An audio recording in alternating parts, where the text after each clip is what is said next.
Praise the lord. అనుదిన ఆత్మీయ ఆహారము వాక్యంలో నుండి సామెతలు 19:21 వచనం చదువుతూ ఉన్నాను.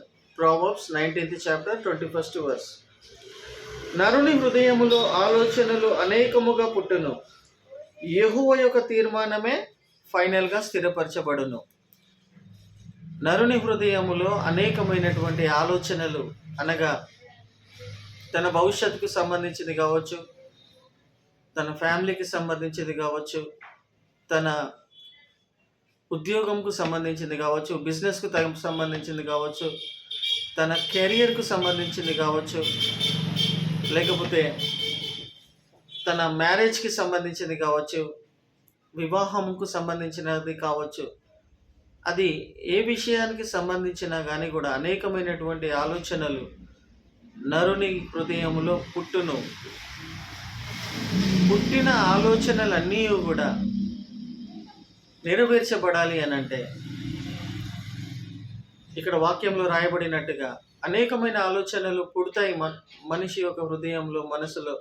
కానీ చివరికి యెహోవా యొక్క తీర్మానమే, యెహోవా యొక్క చిత్తమే నెరవేర్చబడుతుందంట. మనం ఎన్ని ఆలోచనలు చేసినా, ఎన్ని ప్లాన్స్ పెట్టుకున్నా కానీ కూడా, ఎంత గొప్పగా ఆలోచించుకున్నా కానీ కూడా అవి స్థిరపరచబడాలి, అవి నెరవేర్చబడాలి అని అంటే దేవుడు యేసు ప్రభుల వారు ఒక చోట చెప్తారు, without me you cannot do anything అంటారు.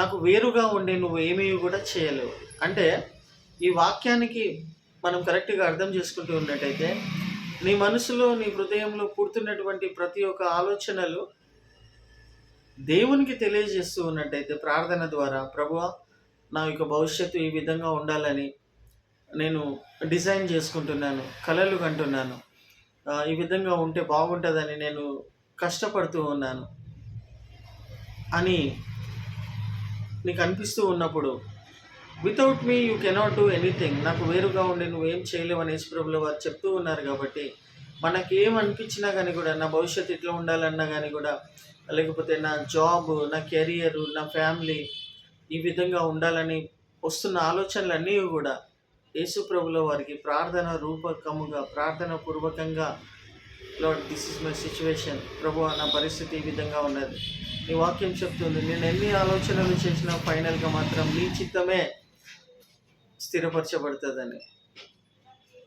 ప్రభువా ఇంకొక చోట యేసుప్రభుల వారు చెప్తారు, if you ask anything in my name I will do it. మీరు నా నామములో ఏది అడిగినను అది నేను మీకు అనుగ్రహిస్తాను అంటాడు. మరియు I will fulfil all your heart desires అని కూడా చెప్తారు. నీ హృదయ ఆలోచనలన్నీ కూడా నేను సఫలపరుస్తానని చెప్తాడు. అది ఎప్పుడు సఫలపరచబడుతుంది అంటే, ప్రార్థన పూర్వకముగా నీ డిజైర్స్ అన్నీ కూడా, నీ ఆలోచనలన్నీ కూడా దేవునికి తెలియజేయబడినప్పుడు అవన్నీ కూడా, నీ కళలన్నీ కూడా సఫలపరచబడతాయి. నువ్వు చూస్తున్నటువంటి, బహుశా నువ్వు ఏదైనా విజన్స్ చూస్తూ ఉన్నట్టయితే, నేను ఈ విధంగా బ్రతకాలి, నేను ఈ విధంగా డిజైన్ చేసుకోవాలా, ఈ విధంగా నేను ఉండాలి, నా లైఫ్, నా ఫ్యామిలీ ఈ విధంగా ఉండాలని ఏమనుకున్నా, ఏ ఆలోచనలు వచ్చినా దేవుని వాక్యమే చెప్తుంది, నరుని హృదయంలో అనేకమైన ఆలోచనలు పుట్టును.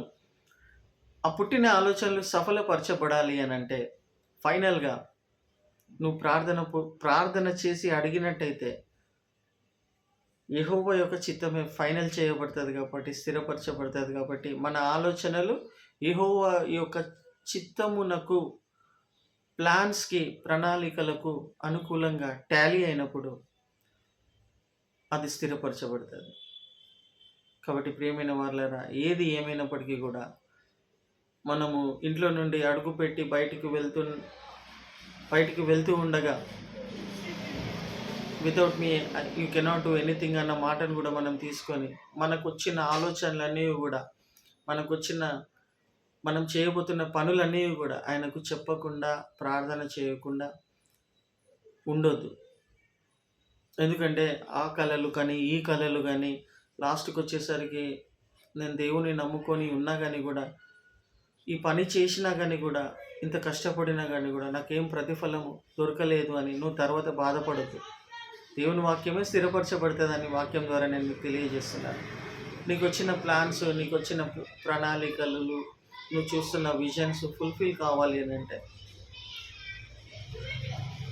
దేవుని యొక్క సన్నిధిలో ప్రార్థన ద్వారా సింపుల్గా నడుచుకుంటూ ప్రార్థన చేయి. ప్రభువా, నేను ఈ పని కోసం వెళ్తున్నా, నాకు ఇటువంటి ఆలోచనలు వస్తూ ఉన్నాయి, నేను ఇది చేస్తాను అని నువ్వు ప్రార్థన పూర్వకంగా చేస్తూ ఉంటూ ఉన్నట్టయితే చివరికి యెహోవా యొక్క చిత్తమే స్థిరపరచబడుతుంది. కాబట్టి అది ఫైనల్ చేయబడాలని, విన్నబడినటువంటి వాక్యము స్థిరపరచబడాలని, ఆశీర్వదించబడాలని, వాక్యంను అర్థం చేసుకొని ఆయన చిత్తానుసారంగా మనం నడుచుకోవాలని ఇటువంటి మాటలు యెహోవా దేవుడు మన ఆలోచనలో, మన ప్రణాళికలలో స్థిరపరచబడే విధంగా దీవించాలని ప్రార్థిస్తున్నాను. God bless you all.